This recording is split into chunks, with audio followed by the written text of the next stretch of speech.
شوية ورق مزعلين طوب الأرض من بعض.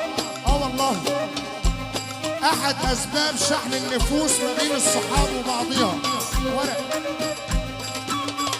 أحد أسباب قطع صلة الأرحام للأسف ورق. المال شوية ورق شغلت بيه حالي.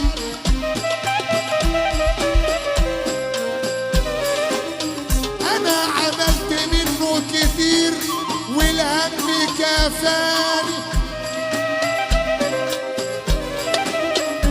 أنا عمري ضاع في الهوى وأنا قلبي كله جروح، وأنا طير جريح يا هوى عايش حلاوة روح. قالوا لي قبري سيدنا النبي الريحة الحلوة منه تفوح. أنا قلت خدوا فلوس مصطفى مصر وودوني عند سيدنا النبي هترد فيا الروح. ود ود ود ابوك راجل يعني ترفع ايدك فوق.